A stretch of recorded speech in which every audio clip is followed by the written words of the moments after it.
Saudara-saudaraku yang terkasih, hari ini kita mendengar Injil Yohanes dan salah satu kalimatnya adalah seorang hamba tidak lebih tinggi dari tuannya, atau seorang utusan tidak lebih tinggi dari orang yang mengutusnya. Dan Yesus melanjutkan, berbahagialah orang yang mengerti nas ini. Nah, apa yang kita pahami dari nas ini, bahwa seorang hamba tidak lebih tinggi dari tuannya dan seorang utusan tidak lebih besar dari orang yang mengutusnya, ya. Tidak lain, Yesus hanya mau mengingatkan bahwa kita harus tahu berterima kasih, ya.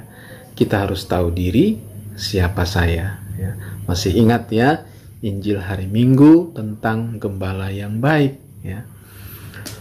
Nah, untuk memahami ya, begitu luar biasanya gembala yang baik itu, saya memakai perumpamaan di tempat saya, ya, di Keuskupan Maumere.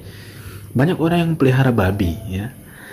Ya, kalau soal domba, wah, level domba susah dipahami. Tapi kalau dibawa pada level babi, biasanya orang-orang akan paham. Jadi saya biasanya berkhotbah begini, ya. Bayangkan Anda punya babi di rumah, ya. Apakah Anda rela mati untuk babi Anda? Ya, tidak mungkin, ya.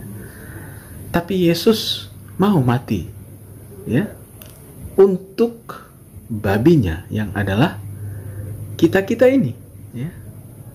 Babi paling besar, ya, paling banyak dosanya, ya. Nah, kita saja tidak mungkin mati rela mati untuk babi kita, tapi Yesus rela mati untuk kita. Yang sebenarnya, ya, kita tidak beda jauh dengan babi di kandang, ya. Karena kita terpenjara oleh dosa, ya.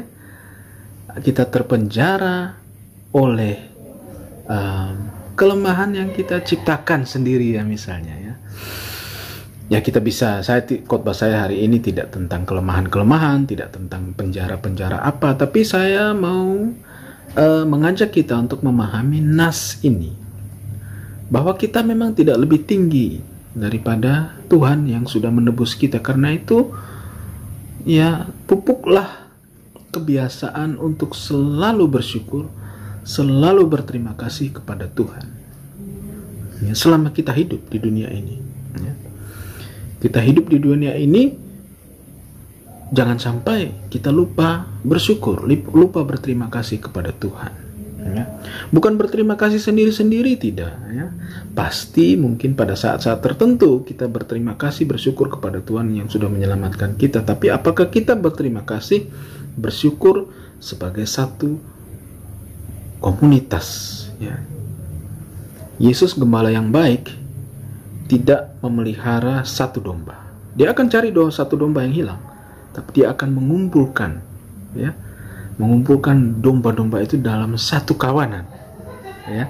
Nah, kita pun, ya, sebagai pengikut Kristus dalam gereja Katolik, kita dikumpulkan dalam satu kawanan. Kawanan apa? Kawanan babi-babi yang tidak berharga ini, yang pemiliknya rela mati untuk kita, ya.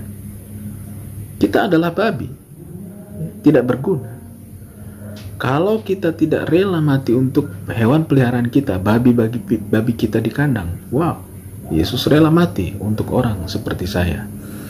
Yesus rela mati untuk orang-orang seperti Anda. Karena itu, berterima kasihlah kepada Tuhan dan hargailah diri Anda, bahwa Anda berharga di mata Tuhan. Marilah kita bersyukur punya Tuhan seperti Yesus, ya, Allah yang menampakkan dirinya masuk dalam sejarah manusia, merendahkan diri, ya, bukan saja merendahkan diri sebagai hamba, tapi rela mati sebagai seorang kriminal, ya, disalib. Untuk membela siapa? Membela kita ini, yang sebenarnya adalah babi-babi yang tidak berharga di kandang, yang terpenjara oleh kelemahan-kelemahan kita, dan terpenjara oleh segala macam, ya, yang membuat kita menjadi manusia-manusia yang tidak maksimal. Semoga kita mengerti nas ini. Seorang hamba tidak lebih tinggi dari tuannya, dan seorang utusan tidak lebih besar daripada orang yang mengutusnya. Ya, karena itu, mari kita selalu jangan lupa bersyukur kepada Tuhan. Dan jangan lupa, ya, pergi ke gereja pada hari Minggu, walaupun pada masa-masa COVID seperti ini. Semoga